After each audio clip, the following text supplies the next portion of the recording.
आपके कर्म ही तय करते हैं कि आप स्वर्ग जाएंगे या नरक की आग में जलेंगे। इन 3 बुराइयों की वजह से आपको कभी नहीं होगी स्वर्ग की प्राप्ति। क्या आपको पता है कि मरने के बाद लोग कहाँ जाते हैं? कौन उन्हें ले जाता है? आप तो आज तक यही सोचते आए थे कि यमराज मरने के बाद नरक ले जाते हैं, पर यह सच नहीं है। स्वर्ग और नरक तय करते हैं आपके खुद के कर्म।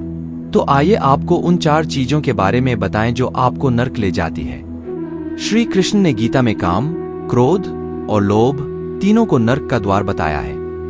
इच्छाओं की पूर्ति में बाधा आने से अनायास क्रोध पनपता है। वर्तमान के क्रोध से मुक्ति के लिए अपने क्रोध को समझो और स्वीकार करो।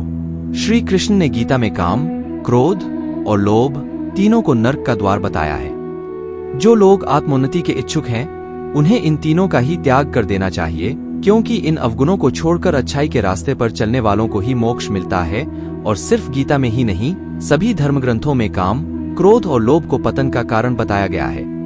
भगवान श्री कृष्ण कहते हैं, काम, क्रोध और लोभ नरक के द्वार हैं। ये तीनों आत्मा को नष्ट कर देते हैं, इसलिए इनका त्याग करना ही उचित है। अब खुद ही देखिए, इच्छाओं की पूर्ति में बाधा आने से अनायास क्रोध पनपता है। क्रोध के आवेग से बुद्धि नष्ट हो जाती है। बुद्धि नष्ट हो जाने से पतन का रास्ता साफ हो जाता है। ये तो जगजाहिर बात है कि हमारी कामनाओं का, इच्छाओं का कभी अंत नहीं होता और ये हमारी इच्छाएं ही हमें चैन से नहीं रहने देती और शांति में बाधा डालने वाली होती हैं। इन कारणों की वजह से आप भी जा सकते हैं नरक। काम का साधारणतया गलत अर्थ लिया जाता रहा है। काम का अर्थ लोग कामवासना के रूप में लेते हैं, जबकि इसका सही अर्थ है कामना। संतों ने कहा है, कामना दुख की जड़ है। क्रोध, जब भी तुम्हारी कामना की पूर्ति नहीं होगी तभी क्रोध का जन्म होगा। जो व्यक्ति तुम्हारी कामना के रास्ते में बाधक बनेगा, उसके प्रति तुम्हारे अंदर क्रोध उत्पन्न होगा। क्रोध 3 प्रकार का होता है, अतीत का क्रोध यानी संचित क्रोध, वर्तमान का क्रोध और भविष्य का क्रोध। अतीत के क्रोध से मुक्ति के लिए अपने आप को कमरे में बंद करके खूब चीखिए, चिल्लाइए या फिर रोइए, कुछ भी कीजिए, पर अपने क्रोध को एक रास्ता दीजिए बाहर निकलने के लिए।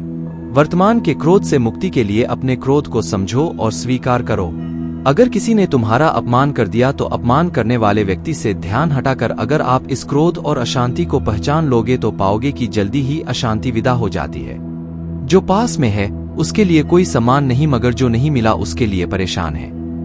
लोभ से मुक्ति के लिए आसान सा उपाय है, जो आपके पास है उसका थोड़ा सा लोगों के साथ बांटना शुरू कर दें। जब आपको शेयर करने में आनंद आना शुरू होगा तो लोभ से मुक्ति होना शुरू हो जाएगा। मोह यानी मेरे का भाव, मेरे के खोने का, बिछुड़ने का डर। मोह से मुक्ति के लिए एक बहुत ही प्यारी पंक्ति है, जाग प्यारे मौजमस्ती है मानती जिंदगी, इस फना के बाग को कुछ पल सजाती जिंदगी। मुक्त हो जा मृत्यु से तू, राम रस का पान कर, क्या पता किस वक्त कब खो जाए प्यारी जिंदगी। जो व्यक्ति वस्तुओं को पकड़ कर रखना चाहता है वह स्वयं को प्रेम नहीं करता।